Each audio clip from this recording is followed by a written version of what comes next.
Hello, welcome back to another video. Today I'm going to look at comparing a bootleg version of Sonic 3 to the actual original version of Sonic 3.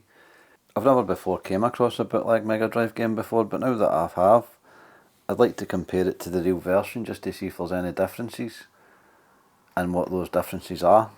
I apologise in advance for the lighting situation in here. I'm aware there's shadows and it's not great.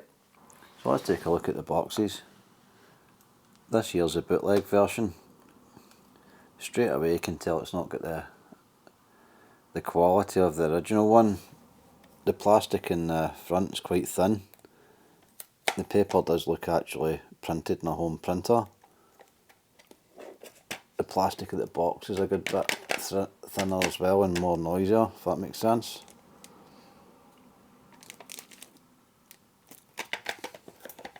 This box, a lot thicker, a lot more substantial as well,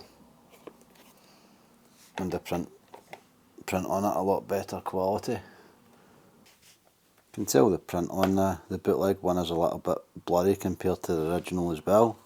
I believe you can find these on Aliexpress, the bootlegs. I don't think they're expensive, I think they're only maybe $5, $8, something along the lines.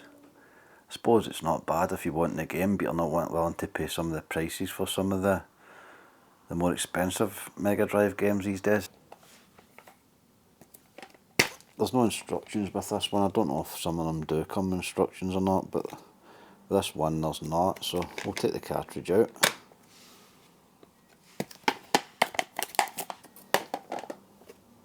The original one we do have the instructions. Take that cartridge out to it. Straight away we can tell just by looking what one's real and what one's not. The Sonic 3 writing up there lines up nicely. That one doesn't, it's a million miles away. And also you can see the kind of border at the label there. That one there's nice and tight, just the way it should be. The ink again is a lot more substantial, the colours a lot more vibrant. This one really does look washed out. Put these two together here. We can see from the top as well, straight away, what one's fake and what one's real. The real one, right at the top, lines up very nicely. The bootleg one's just all over the place, as if somebody's just slapped it on, which they probably have. What do you expect for a few dollars? Plastic wise, this one does feel a lot more substantial, if you want to say that. This one's very, very light, doesn't feel much to it. The real one does have the SEGA logo on it, made in Japan.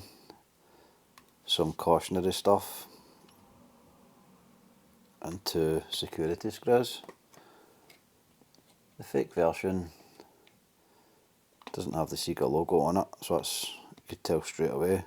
It does have some caution stuff and 2 security screws. The fake one does have a whiter board, but that's probably just because it's never been used.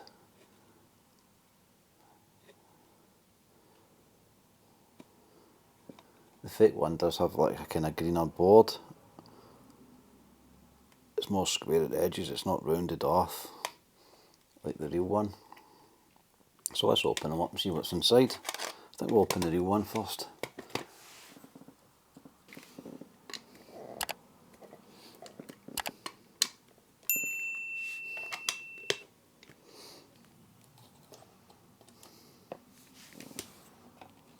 Let's zoom in and take a look. So we'll just slide that off.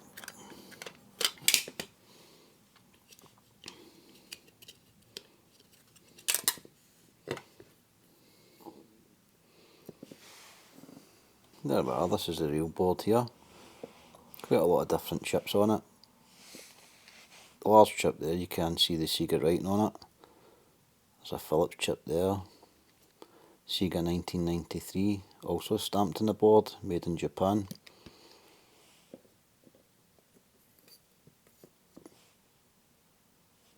So with the real one there's lots of stuff to point out that it is genuine, obviously with the SEGA logo both on the chip and the board.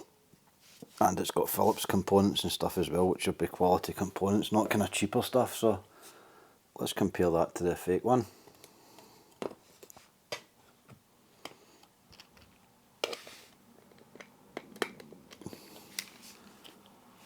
It's worth noting as well, the screws in the back are slightly different than the one that's in the original one.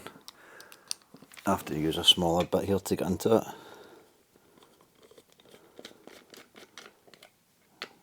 And it's not working.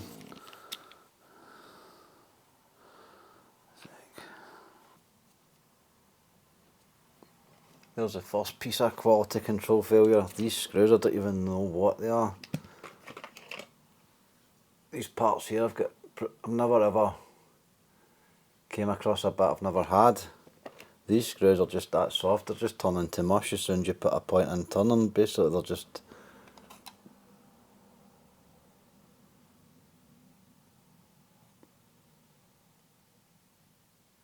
Basically the heads have just thingied off them.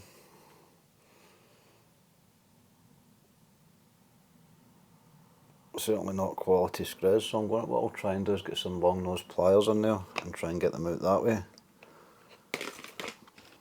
2,000 years later. Okay guys, right, I see where the problem here is. This is funny. So I've tried all these, right, nothing's working, the screws are just mushing. Turns out they're fake, they're not even real screws. Look, they're just blanked off. So the thing just came apart in my hand. They're not even screws, which is why I couldn't open them. Could you believe that? So I spent about 5-10 minutes there trying to get screws that aren't even real out. Unbelievable. But there we are, we're in now. Straight away. It just looks like cheap garbage. Look at that. Look at that. Compared to the real one. Some sort of plastic stuff on top of it. I don't even know.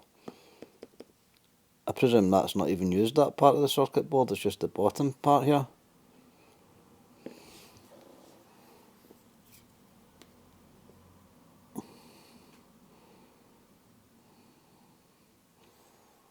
They'll just be generic cheap boards that'll just flash with the Sonic 3 ROM on them.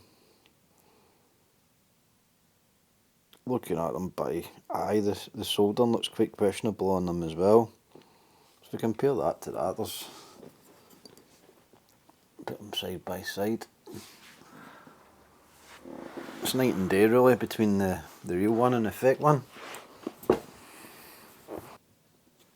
Not really sure what exact means. That's printed on the fake one.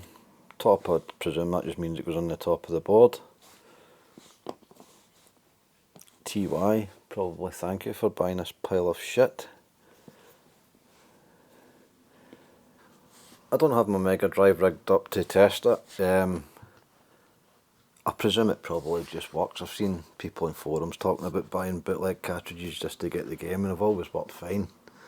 Personally, I don't have an issue with it. If somebody wants to buy a game you can't buy anymore anyway on a bootleg, but the quality is pretty dreadful compared to the real thing. And obviously they don't really have any value to them as such. It's obviously up to yourselves if you want to buy the bootleg or not, but looking at them they're pretty poor quality compared to the originals. But again, I don't think for between $6 and $8 you can really complain.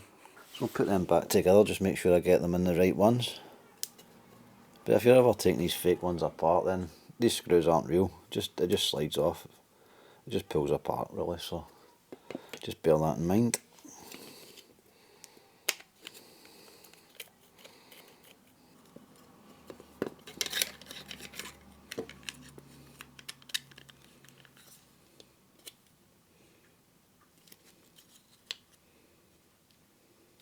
That chip there should break in a little bit lower, so that sits flush, but it's not sitting flush. Again, really just poor quality control. That just clips back together, well it should. Absolute rubbish.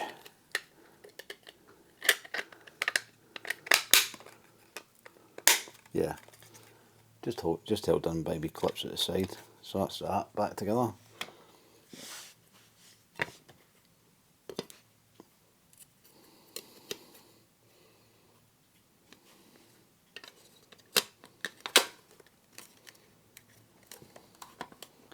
I like to take things apart, have a look in them, see how they're made up and things. I always find that quite interesting. Hopefully you guys have enjoyed the video, and thanks for watching. Hopefully see you again soon. Cheers, bye bye.